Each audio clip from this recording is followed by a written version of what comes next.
Persons listening to this show should experience varying degrees of euphoria and might radiate a warm glow of truth from their entire being. This phenomenon sometimes lasts hours after a typical brain massage.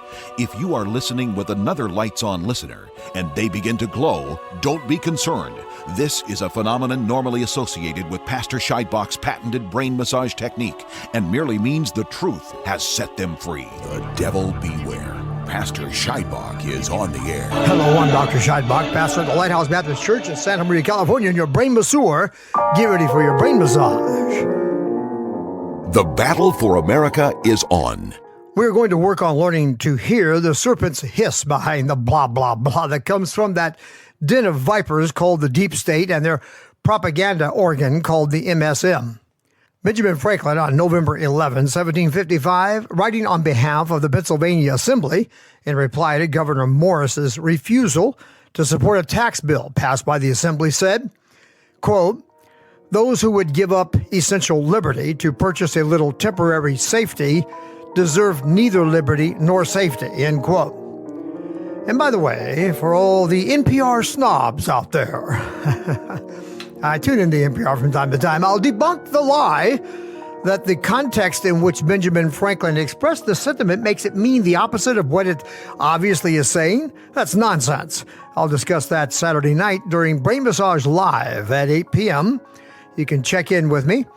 Go to brainmassage.net and use the subscribe button so that you get the show delivered to your inbox automatically when it's posted on Friday night.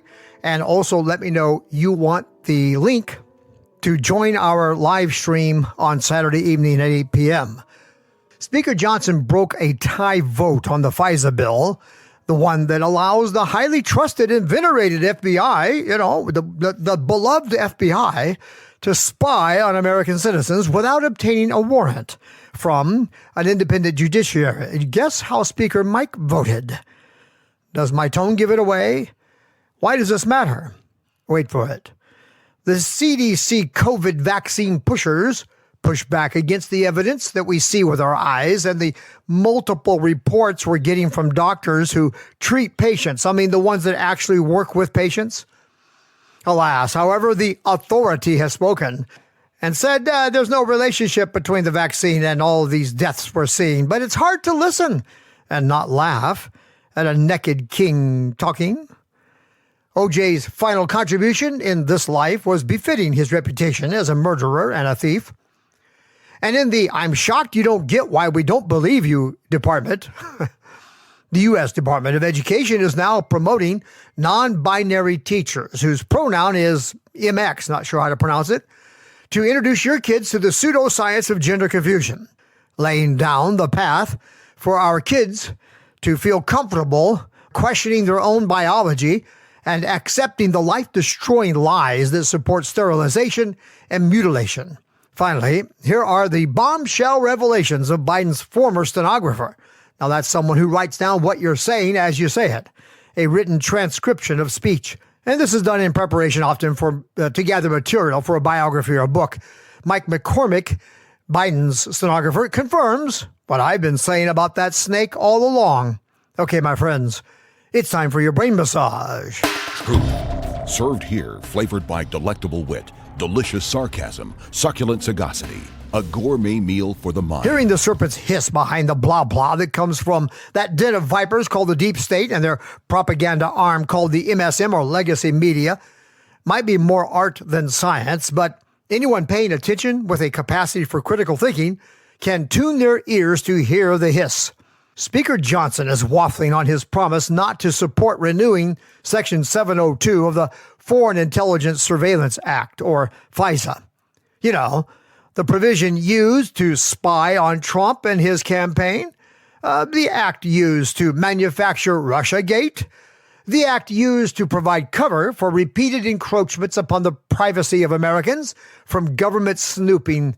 Yeah, I'm talking about that one. Now, Johnson, who was all for ending that, now has backed away from concerns he expressed earlier about the thousands of FBI abuses perpetrated on the American people using this outrageous Section 702. I watched a video this morning that I have not been able to find since. Interesting. Speaker Johnson being asked about his shift from opponent to proponent for warrantless spying by our government on American citizens. He fumbled a bit about being concerned over the thousands, he said, and then he corrected himself. It looked to me like a little bit flummoxed or embarrassed and said, well, many thousands. Well, it turns out we're talking about 278,000, all right? 278,000 times the FBI abused the privacy rights of the American people. But Speaker Johnson explained that he has since been given some private intel briefings, and these have changed his mind. And he dismissed the reporters, saying to them, well, you have to be informed before you make a decision. Well, there you went. Another one bites the dust. Well, it was up for a vote, you see, and the good representative of Arizona tried to get an amendment added that would require the FBI to secure a warrant before proceeding with any surveillance on American citizens. Like the Constitution says, no warrantless searches or seizures. It's in the law of our land, friend, and it's an extension of our natural and divinely endowed rights to the security of our persons and property, including our right to privacy in our records and effects. It's all in Amendments 4 and 8, Hey, so the Honorable Arizona Representative Andy Biggs offered an amendment to the FISA bill that would require the honorable, trustworthy, constitutionally conscious, and sensitive to our rights FBI, who always have protected us from all dangers against the Constitution. And their specialty was domestic threats, right? Yeah. Well, this representative wants the government to be required to secure a warrant before proceeding. And the vote came in, 212 to 212. Yeah, the speaker often does not vote, but in this instance, good old Speaker Mike, well, he stepped up, man. The dishonorable Speaker Mike Johnson, a Republican from Louisiana, stepped up to defeat the honorable representative from Arizona and shoot down his effort and the effort of every one of the other genuine conservative Republicans on the Hill to deliver America out from under the Gestapo heels of Biden and Mayorkas and Wray and the rest of these wicked tyrants. So let's get this straight. Now, I don't want to get this wrong. Speaker Mike Johnson knows what we know, and that is he knows that the FBI has abused this law 278,000 times. He knows they abused this law in Russiagate, spying on Donald Trump. He knows they abused this law in J6 Gate, and that political prisoners are languishing in the Biden-Hillary Pelosi gulags right now, who were victimized by the abuse of this evil privacy-encroaching law. The speaker knows all of this, and he has watched with us the grievous abuses of the FBI under that wicked Mayorkas in the Mar-a-Lago raid, the SWAT assaults on harmless abortion protesters. He's watching right now as this 71-year-old grandmother is being pushed into jail because she won't knuckle down to the tyranny of the FBI. And he has certainly heard, as we have heard, the open threats now of the intention to ramp up their sweep of J6 patriots, extending now to anyone who was even there, regardless of whether they entered the Capitol. It's outrageous. It's tyranny. It's the way a dictatorship operates. And Mike Johnson, Mr. I go by the Bible, Mr. if you want to know what I think about things, check the Bible. Oh, really? He goes along with this? Mr. Mike goes to a briefing presented by the wolves, explaining why they need access to the sheep in order to protect them. What a joke. What did Mike think they were going to tell him? What kind of case they were going to build? You believe these people? You got to be kidding me. Like a shepherd listening to a pack of wolves tell them they need access to the sheep in order to protect them. You out of your mind? You trust the people who abuse the rights of the American people 278,000 times to tell you the truth about, well, anything? He cited secret briefings in which he learned from the wolves why they need this power to protect the sheep. I want you to think about that. Mike Johnson arrogantly casts aside our liberties. He's a traitor to our liberties. He thinks he's above the Constitution. What is this? He's joined them in that kind of arrogant sort of I've got the power think. What is this? Power isn't yours, Mike. It's ours. He needs to be removed from being speaker. Friend, I'm not going to listen to people who contrive excuses to go to war at every turn, who participate in a color revolution against our own country, or any country for that matter. It's wrong. I won't listen to these liars and thieves who use the government's power of coercion to attack political opponents whose allegiance is not to the Constitution or to the people, but to the government. Oh, got to keep that funded. Every funding thing that's delivered here, oh, Mikey, he's got to go along with it because you got to keep the government going. What is he saying to the people? Let the people grovel under the heel of the government? The greatest power you have, Mr. Mike, is the purse. You can shut them down. And that's what needs to happen. We pledge to a flag that represents a republic, not a democracy. We swear an oath to uphold and protect the Constitution, not the government. We acknowledge the sovereign power of God through the people, not through the presidency, not through the legislature, not through the judiciary. We say the Lord is our judge. That's the judiciary. The Lord is our lawgiver. That's the legislative. The Lord is our king. That's the executive. He will save us. Not you, government.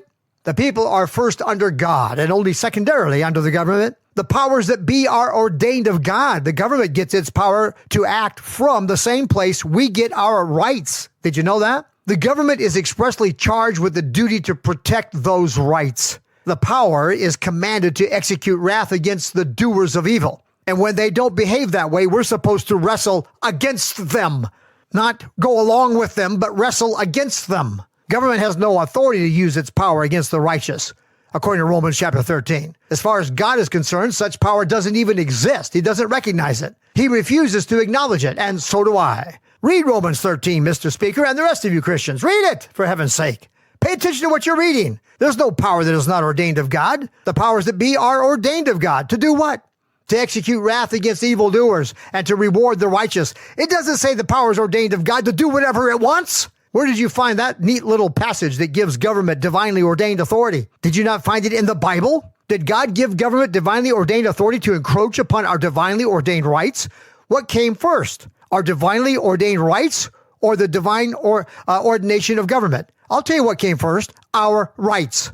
Governments are instituted among men to preserve their divinely ordained rights. Divinely ordained government is not given to violate divinely ordained rights. And it cannot do so without losing its authority to act under God. If the action is not under God, it has no divine authority. My rights do not belong to you, Mr. Speaker. And so, Jerry, why are you so hot on Speaker Mike?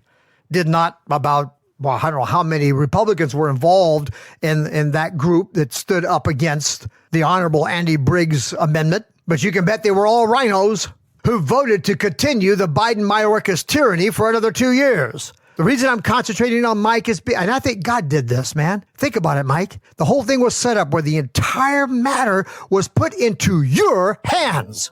And that's what you did with that moment. Well, I won't let you live it down. And listen, there's no way I lay down my rights because some terrorist threatens my safety or because some politician thinks he's God and takes the place of God in my life. And he decides when I have liberty and what liberty I get to have. We made a deal with this government back in 1776. You stay out of the way of my exercise of free speech. You stay out of my way of my right to free association, my freedom of conscience, my freedom of movement, with liberty to defend myself, even from a wicked, tyrannical government. That's exactly what Jefferson said and the rest of our founders. Listen, liberty in my person and privacy and my effects and property belong to me as a right from God. And I will not surrender one iota of my liberty or my freedom for a little temporary safety that you promised me. I don't trust you guys anyway. And I sure won't let you decide, Mr. Mike.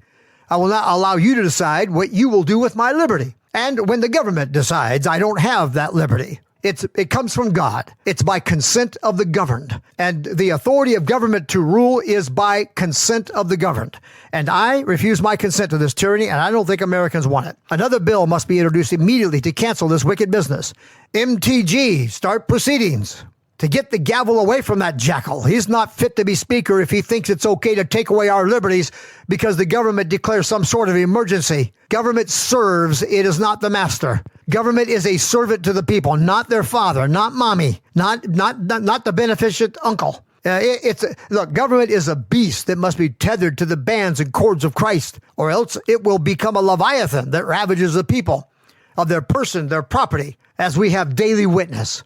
Hey, Leviathan, O great wonder of the deep, of whom God spoke to Job, canst thou draw out Leviathan with an hook? Job 41. Can you catch him with bait and tackle and land him on your dock or deck? Can you approach the Leviathan, the beast, the dragon of civil government? Yes, that's what our founders thought of it, and that's what I think of it. And the Bible supports that point of view.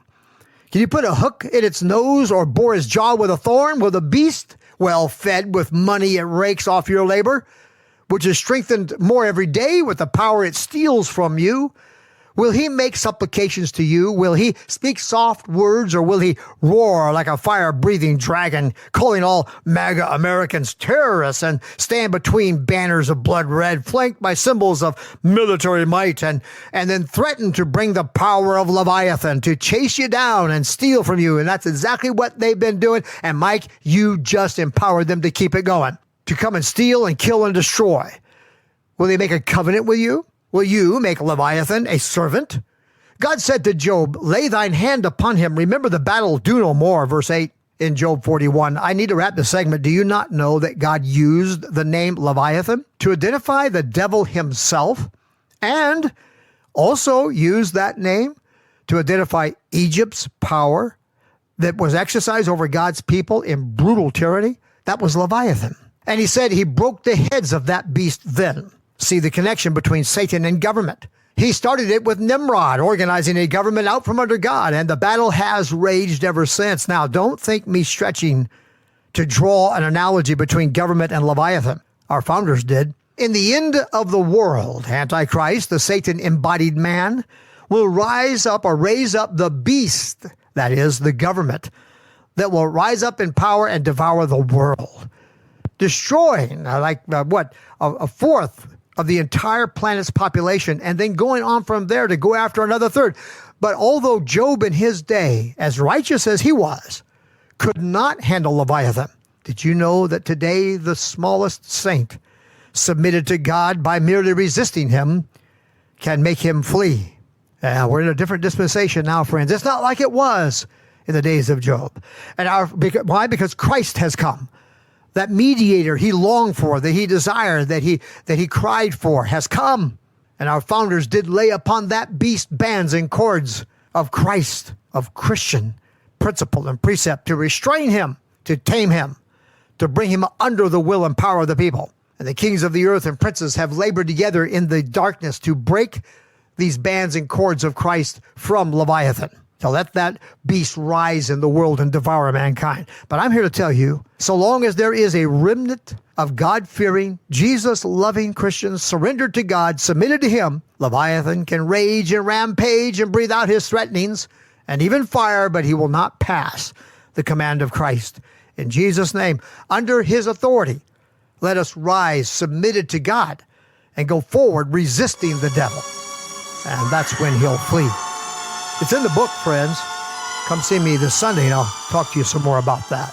Folks, I can see right now that my second segment is going to run a little long, so we're going to roll on through the break Stand and by. continue. The Brain Massage Show is about to blow your mind. Hello, and welcome back. I'm Dr. Scheidbach, pastor at the Lighthouse, your brain masseur, and Paul Revere's Lantern Lighter, lighting the lamps in the church belfry arch, singing the enemies on the march, an enemy that would steal from us our liberties.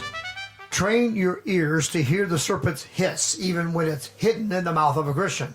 Remember that Peter opposed Jesus going to the cross, and Jesus heard the serpent's hiss at his words and rebuked him. Get thee behind me, Satan. We are susceptible to the influence of seductive spirits that hiss and cast a shadow over our mind that is almost hypnotic in its effect, deadening our conscious mind so that it is not alert. Power has that effect. So does money, by the way. Popularity and the belief that influence must be preserved at all costs will often have the same effect. Beware. Many times Christians are lulled into a sort of half-sleep, and the watchful serpent leaps upon this to carefully disarm their defenses and to get them to relax just before he pounces and ravages them like a lion its prey. He walks about, seeking whom he may devour, and suddenly works to set the wicked in authority over the righteous.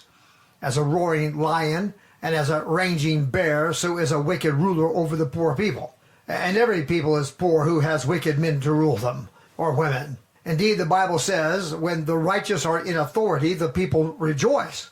But when the wicked beareth rule, the people mourn. Proverbs 29:2.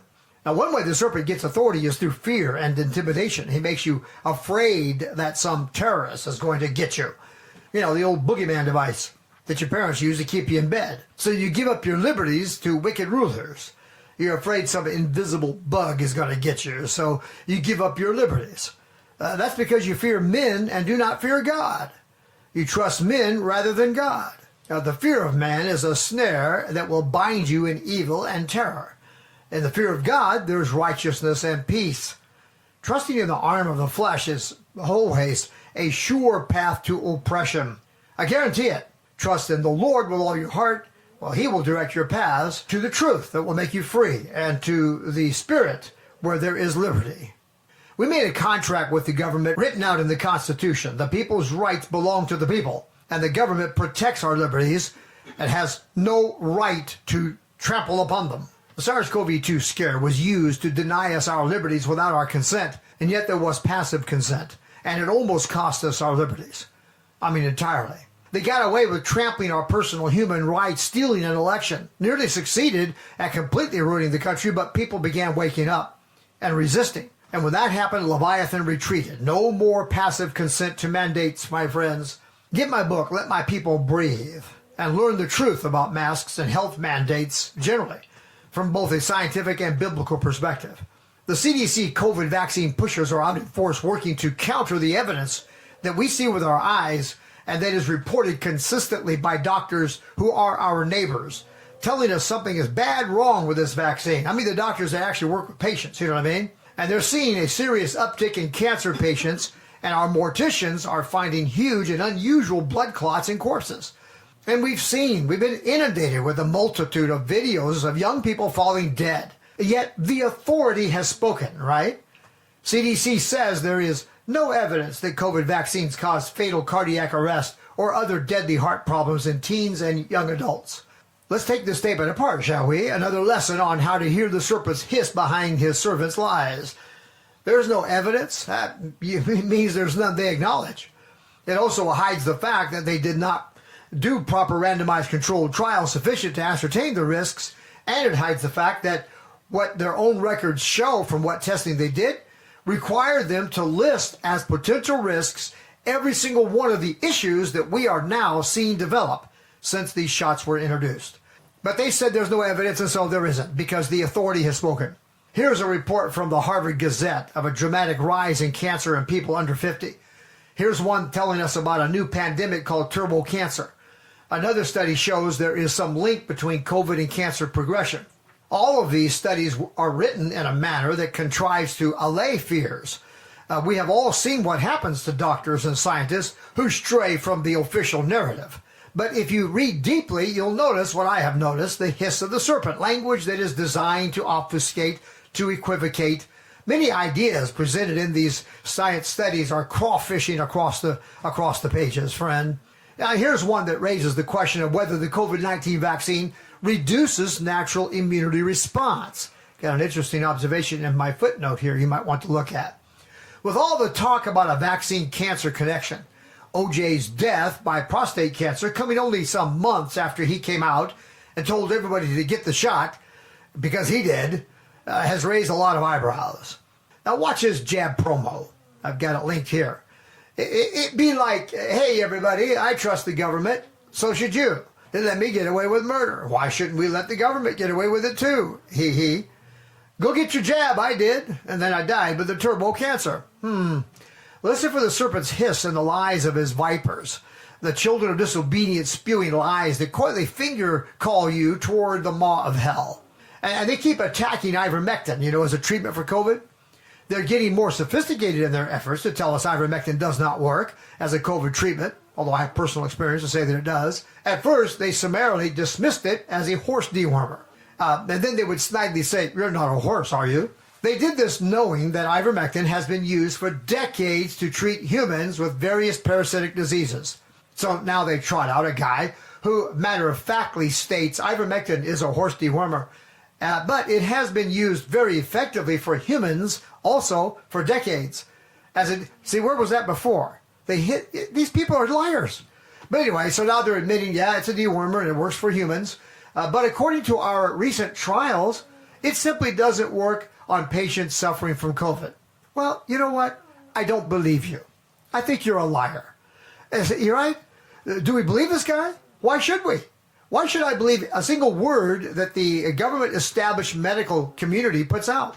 We've been lied to by these government-connected medical establishment people. Repeatedly, Pfizer has brought almost every news source and actively pressured social media and legacy media censor certain voices. Why should I believe a single word any of these people say who want to control what I get to hear or see or read about it? I remember that they concocted a fake study published in Lancet, a very highly esteemed journal, medical journal, and tried to make it out that hydroxychloroquine was not only ineffective against COVID, but actually deadly. Now, that was proved to be faked. Yeah, proved. Right. The chief of Lancet responsible for publications essentially said it was the most egregious example of faked and botched science he'd ever seen. It totally embarrassed that once highly esteemed journal. They had to pull it. They told us masks can protect you from infection or transmission, which we now know is and was a lie. Fauci actually admitted that right out the door. But anyway, they also told us the virus did not come from a lab in Wuhan, and that American tax dollars were not used to support gain-of-function research in that lab. All of this proved to be a lie. Clearly, the FDA and the CDC and the government medical establishment are serving some agenda. I can speculate on what that agenda is. We won't need to go there right now. It motivates them to engage in propaganda warfare against scientists who raise questions about all this. Since when is it wrong for scientists to question this stuff? That's what science is all about.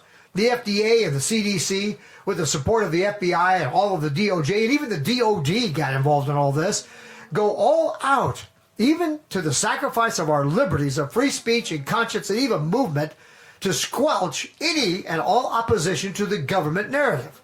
So, no thank you very much. I'm not buying FDA and CDC.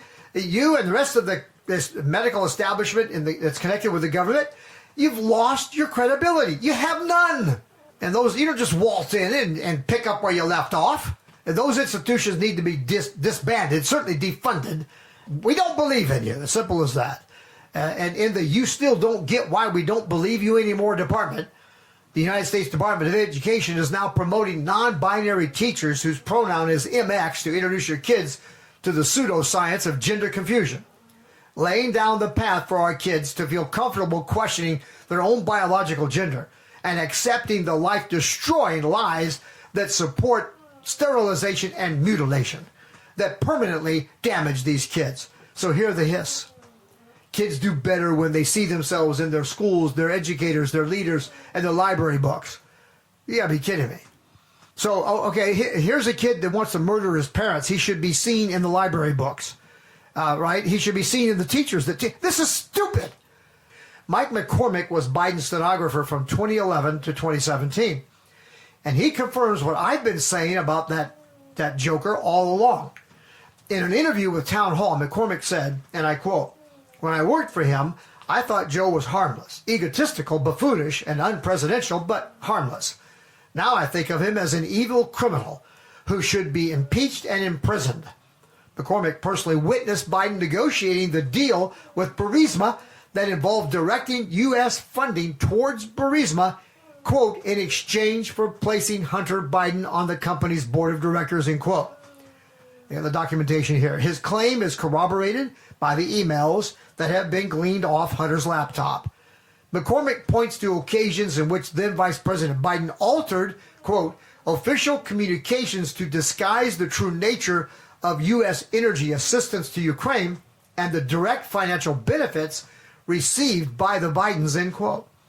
Now, that's all for now, folks. Join me for the Brain Massage Live. It's a live stream of the Brain Massage Show at 8 p.m. Saturday nights. Go to brainmassage.net. Register to receive the Brain Massage Show in your inbox automatically every Friday night when I post it. It is free for now. God bless you, my dear friends. God bless America.